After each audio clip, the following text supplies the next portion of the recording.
Welcome to This Explainer. Okay, let's just jump right in. I want you to picture the scene. It's the year 1177. The relentless, blinding sun is just beating down on the unforgiving desert of the Holy Land. The Kingdom of Jerusalem is absolutely baking in the heat, but there is an even greater storm brewing on the horizon. An unstoppable force, a massive Muslim army, is about to crash head-on into an unyielding, almost incomprehensible Christian faith. We're looking at this incredible moment where history literally hung by a thread, and where earthly, tactical logic was completely eclipsed by sheer divine purpose. If we wait, Jerusalem falls. God does not ask us to win, He asks us to fight. Now, you might hear that and picture some grizzled, battle-hardened general, right? But no, those words were spoken by a 16-year-old boy, King Baldwin IV. And honestly, this quote sets the entire foundation for what we're talking about today. This isn't your standard tale of tactical superiority or military genius. Not at all. It's a story driven entirely by sheer burning religious conviction. It's about a group of knights propelled by a spiritual duty that defied all worldly logic and, as you'll see, all medical science. So let's move into Section 1, the kingdom's darkest hour. The year is 1177, and we're looking at Saladin's march on Jerusalem. Which brings us to Section 2, forged by religious conviction. We really need to understand the origins of a kingdom that was completely surrounded by enemies.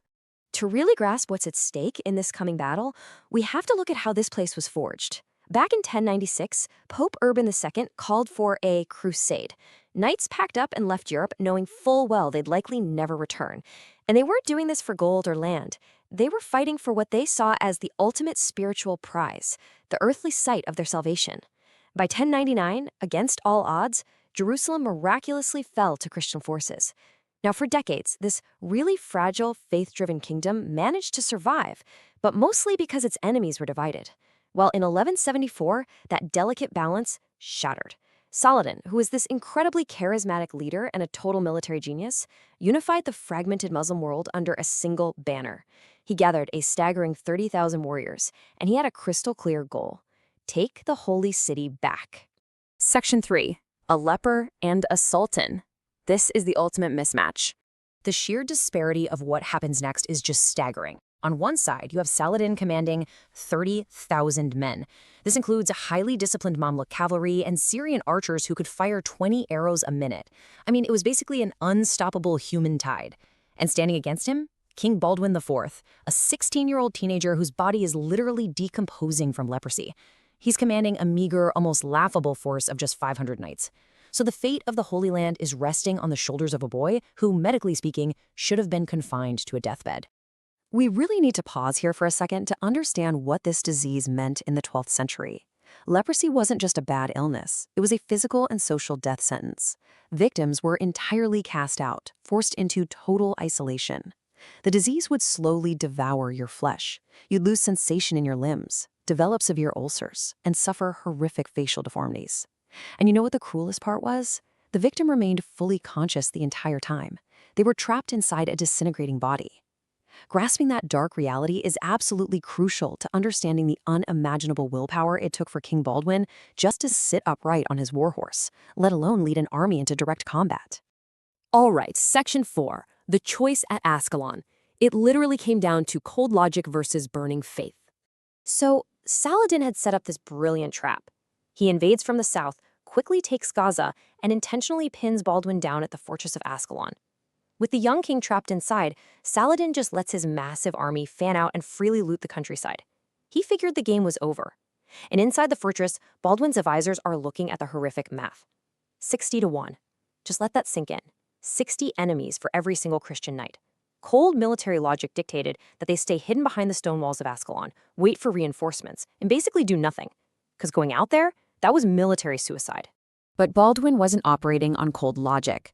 When Odo de St. Amant, the Grand Master of the Templars, asked him what would happen if they failed, Baldwin apparently smiled a terrible smile through his diseased face and said, "Then we will die as Christian knights, and our souls will go where no defeat can reach us." For these men, death in defense of Jerusalem was not a loss. It was a guaranteed ticket to heaven. Embracing this absolute religious conviction and the very real prospect of martyrdom, Baldwin and his fierce veteran commanders, guys like Reynaud of Chatillon, made their choice, an all-or-nothing charge. It was victory or eternal salvation.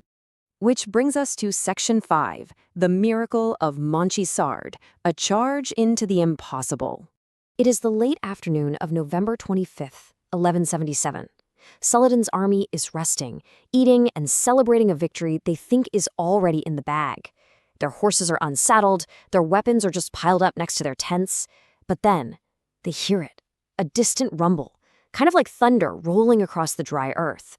Out of the blinding, setting sun emerge 500 Christian knights. Riding at the absolute front of this wedge is the Leper King. His ruined face is hidden behind a silver mask. His bandaged, bleeding hands are tightly gripping a sword he can barely even feel. But you know what? He doesn't need to feel the steel. He just needs to hold it high, cascading down those hills like an avalanche of pure metal and holy fury. The absolute chaos that followed was, well, it was unprecedented. Those 500 knights struck the very center of the unprepared Muslim camp like a hurricane. Enemy arrows were just bouncing harmlessly off their heavy armor. Their war horses trampled literally everything in their path. Saladin's hastily formed defensive lines instantly shattered in a massive panic. The sheer shock and awe of this utterly impossible charge caused a massive unstoppable rout. 30,000 hardened warriors fled in absolute terror from just 500 men. Even the great Saladin himself, the most powerful sultan of the age, was forced to abandon his army, his treasure, and his dignity. He fled for his life into the desert on a camel with just a dozen guards. It's almost unbelievable. Finally, Section 6, a legacy of faith. Let's talk about the price of that conviction. The aftermath of Montgisard was a scene of impossible glory. The kingdom of Jerusalem was miraculously saved, but it came at a really devastating cost. 160 irreplaceable Christian knights laid down their lives for their faith that day. But Baldwin's incredible story didn't end in the desert. The disease kept up its cruel march, eventually blinding him and taking his ability to walk altogether. Yet in 1179, he defeated Saladin again, this time commanding his troops while being carried on a litter. In 1183, using sheer strategic brilliance, he successfully repelled a massive 80,000-man invasion. But finally, in March of 1185, King Baldwin IV succumbed to his leprosy. He was just 24 years old. And literally 2 years later, without the Leper King there to stop him, Saladin conquered Jerusalem. Baldwin wasn't just a king, he was the sole pillar holding that entire kingdom together. So what does this all mean for us today? When the odds are completely against you, will you just accept defeat, or will you ride into the impossible? The story of Baldwin IV isn't just some historical military anomaly. It's a profound testament that history isn't always written by those with the best odds or the most logical strategy. Sometimes it's written by those whose faith simply refuses to break. Next time you face what feels like an insurmountable obstacle, I want you to remember the 16-year-old boy in a silver mask who defied a decomposing body, defied an entire empire, and rode straight into legend. Thanks so much for joining me on this explainer, and keep questioning the impossible.